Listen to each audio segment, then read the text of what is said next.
हाँ जी लीडर्स, कैसे हैं आप लोग। तो दोस्तों, सवाल इस बात का है कि जन लोकपाल और किसान आंदोलन में क्या फ़र्क था। ये दोनों ही आंदोलन अपने भारत की रीसेंट मॉडर्न हिस्ट्री में सुनहरे अक्षरों में लिखे जाएंगे। ये इसलिए नहीं कि किसी ने फ़ायदा किया या किसी ने नुकसान किया, परंतु पॉलिटिकल हिस्ट्री और पॉलिटिकल साइंस के उन छात्रों के एक मगज़ को डेवलप करने में इन आंदोलनों का ऑर्गेनाइज्ड तरीके से एक बहुत बड़ा योगदान रहेगा। और आज हम इस बात को कंपेयर करेंगे कि किस आंदोलन की क्या कामयाबी के लक्षण थे और किस आंदोलन में क्या नुकसान हुआ और कैसे ये दोनों भारत के रीसेंट सबसे बड़े आंदोलनों में से एक हुए। सबसे पहले जन लोकपाल। दोस्तों, जन लोकपाल एक कानून बनाने की मांग को लेकर उठा था कि उन्हें एक लोकपाल कानून बनाना था एंटी करप्शन मूवमेंट के तहत, ताकि भारत में करप्शन को रोका जाए। और यहाँ तक कि किसान आंदोलन, जो कानून बने हैं उनको हटाने की मांग में था।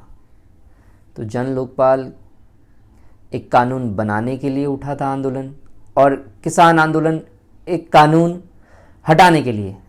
अब लोकेशन जन लोकपाल की रामलीला मैदान और जंतर मंतर रोड और बाद में इंडिया गेट तक भी। यहाँ तक कि किसान आंदोलन की लोकेशन दिल्ली को सराउंड करने की टैक्टिस, जो किसानों की एवोल्यूशनरी हमेशा से रही है। तो सराउंड करने के 5 बॉर्डर्स, टीकरी, गाज़ीपुर, कुंडली, बादशाहपुर, पलवल। अच्छा, अब दोनों आंदोलनों के टाइप क्या थे।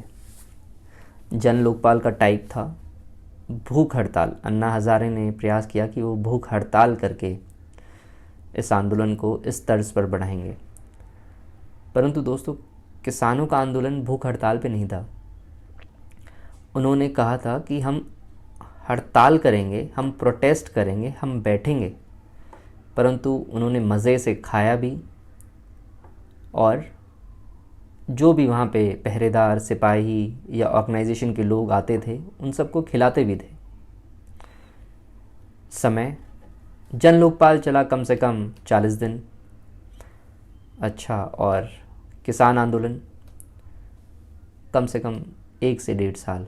और यहाँ तक कि किसान आंदोलन के नेताओं ने ये कहा था कि यदि हमारी डिमांड आज तक नहीं मानी जाएंगी तो जब सरकार 5 साल चल सकती है तो हम भी एक आंदोलन को 5 साल क्यों नहीं चला सकते।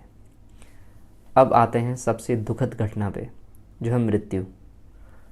दोस्तों, जन लोकपाल में ऐसी कोई हत्या या मृत्यु नहीं हुई आंदोलनकारियों की, या हुई तो 1 से 2 ऐसे इंसिडेंट आए। हाँ, परंतु पुलिस की कार्रवाई का एक किस्सा ज़रूर आया, जिसमें रामदेव बाबा जी और उनके सहयोगियों पर लाठी ज़रूर बरसाई गई जब वो भागे थे वहाँ से। अब मृत्यु किसान आंदोलन में कम से कम 600 किसानों की मृत्यु हुई। और यहाँ तक कि लखीमपुर खेड़ी का मामला, जहाँ कुछ किसानों को रौंद दिया गया, वो बड़ा दुखद था। अब देखते हैं इन्वॉल्वमेंट। दोस्तों, जन लोकपाल में जो इन्वॉल्वमेंट रही वो 1 या 2 व्यक्तियों की इन्वॉल्वमेंट रही एक परिवार से। परंतु किसान आंदोलन में जो इन्वॉल्वमेंट रही, पूरे के पूरे परिवार अपने पिंडों से, गांवों से उठकर आ गए और वहाँ पर धरने पर बैठे पूरे परिवार के संग। उम्र जन लोकपाल में जितने भी लोग थे उनकी उम्र काफ़ी यंग थी, तो इसे एक तरह से यूथ आंदोलन भी कहा गया। और उनकी जो उम्र थी 25 से 50 साल तक के जो लोग थे इत्यादि थे। परंतु दोस्तों, किसान आंदोलन में जो उम्र थी वो थी 40 से 60 या इत्यादि 35 से 65। इसमें यूथ इन्वॉल्वमेंट इतनी नहीं थी और ये एक कारण हो सकता है। अब दोस्तों, मुख्य लोक आंदोलन के कौन कौन थे? जन लोकपाल के केस में अन्ना हजारे, केजरीवाल, किरण बेदी, विनोद राय, रामदेव।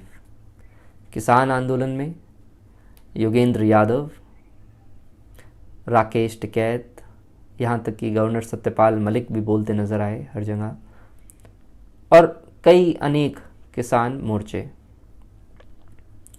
मीडिया दोस्तों, 40 दिनों में जन लोकपाल इतना मशहूर इसलिए हो पाया, कहीं ना कहीं उसे मीडिया का सपोर्ट रहा और लोगों ने उन लोगों की अथॉरिटी को क्वेश्चन नहीं करा जो लोग प्रोटेस्ट कर रहे थे। लोग ये कह रहे थे कि ये प्रोटेस्ट कर रहे हैं तो देश हित में ही कर रहे हैं, परंतु जो प्रेस का रोल रहा या ट्रोल मीडिया का रोल रहा वो किसानों को बदनाम करने में, किसान आंदोलन में इत्यादिक रहा, और यहाँ तक कि आज तक भी इन किसानों को लोग टेररिस्ट तक कहने लग गए थे। तो ये एक पॉजिटिव आउटकम प्रेस का इन दोनों आंदोलनों के लिए सौतेला व्यवहार की वजह से हुआ। अच्छा, अब दोस्तों देखते हैं कि आउटकम क्या रहा। मतलब आउटकम में मतलब दोनों ही केस में, जन लोकपाल में विनोद राय ने आज इतने साल बाद कोर्ट में माफ़ी मांगी है कि उन्होंने जो बयान दिए थे, जो एलिगेशन लगाए थे सरकार के ऊपर करप्शन के, वो सब झूठे थे। हाँ, इसमें भी एक बयान दिया गया, परंतु बयान प्रधानमंत्री मोदी जी की तरफ से दिया गया कि वो ये कानून वापस ले रहे हैं। नतीजे क्या रहे दोस्तों? 40 दिनों के जन लोकपाल से यूपीए गवर्नमेंट कांग्रेस की गिर गई और बहुत बड़ी एंटी गवर्नमेंट सेंटिमेंट्स आई, परंतु कहीं ना कहीं इतने बड़े तर्ज पर किसान आंदोलन करने के बावजूद 5 राज्यों में बीजेपी का एक बहुत बड़ा पॉजिटिव इफेक्ट रहा और उसमें से 4 राज्यों में बीजेपी धूमधाम से आई। यहाँ तक कि कह सकते हैं कि किसान आंदोलन का बीजेपी पर, उनकी सरकार गिराने पर ज़्यादा फ़र्क नहीं पड़ा। अच्छा दोस्तों, अब ये लोग कहाँ हैं जिन लोगों ने ये आंदोलन इतने धूमधाम से चलाए थे? केजरीवाल आज मुख्यमंत्री हैं, रामदेव देश के सबसे बड़े उद्योगपतियों में से एक हैं, किरण बेदी गवर्नर रह चुकी हैं, अन्ना हजारे अपने गांव में हैं। अब देखते हैं किसान आंदोलन के मुख्य लोग। संयुक्त किसान मोर्चा पंजाब में मुंह की खाकर चुनाव हार चुका है। राकेश टिकैत कहीं नहीं है, अब वही साधारण जीवन में जो उनका पहले था। योगेंद्र यादव वहीं पॉलिटिकल एक्टिविज़म कर रहे हैं और सतपाल मलिक वहीं आज भी राज्यपाल हैं, जो आज नहीं तो कल रिटायर हो ही जाएंगे। सेलिब्रिटीज़ कौन कौन थी इस आंदोलन में? दोस्तों, जन लोकपाल में सेलिब्रिटीज़ थे ओम पुरी, कैलाश खेर, विशाल डल्डलानी, AR रहमान, सुष्मिता सेन, शेखर कपूर एवं इत्यादि इत्यादि। किसान आंदोलन में सेलिब्रिटीज़ रिहाना, बब्बू मान, जिमी शेरगिल और यहाँ तक कि कनाडा के प्राइम मिनिस्टर्स और अंतर्राष्ट्रीय लीडर्स ने भी किसानों के सपोर्ट में ट्वीट्स और अपनी आवाज़ें उठाईं। इसका फ़र्क ये हुआ, एक बड़ा रिवर्स साइकोलॉजी फिर स्टार्ट हो गई और फिर इंडियन सेलिब्रिटीज़ ने भी, यहाँ तक कि सचिन तेंदुलकर ने भी, साइना नेहवाल ने भी एंटी किसान्स स्लोगन्स और ट्वीट्स और मैसेजेस करने स्टार्ट कर दिए कि we stand with India, don't infiltrate our country. कहीं ना कहीं एक किसान आंदोलन को एंटी इंडिया मूवमेंट तक में कन्वर्ट करने में ये लोग कामयाब रहे। दोस्तों, सबसे बड़ा नफ़ा या नुकसान जन लोकपाल या किसान आंदोलन का क्या था जो मुझे लगा। दोस्तों, जन लोकपाल में हर इंसान को ये लगा कि ये हम लोगों का बेनिफिट होगा। एंटी करप्शन मूवमेंट से सारे समाज के लोग, चाहे वो किसान थे, चाहे वो डॉक्टर थे, चाहे वो लॉयर थे, या वो साइंटिस्ट थे, या वो कोई नौकरी नहीं भी कर रहा था, तो उसे भी लगा इस मूवमेंट से उसके खाते में भी 15-15 लाख रुपए आएंगे। तो ये inclusivity of all sections of the society सबसे बड़ा फ़ायदा रहा जन लोकपाल का, जिसकी वजह से ये इतना कामयाब रहा कि ये सरकार गिराने तक में कामयाब रहा। परंतु किसान आंदोलन का दोस्तों सबसे बड़ा दुर्भाग्य ये रहा कि वो लोगों को ये कन्विंस नहीं कर पाया कि ये उनके हक में है। लोगों ने यहाँ तक ये भी सोचा कि परेशान होंगे तो किसान होंगे, हमारा क्या।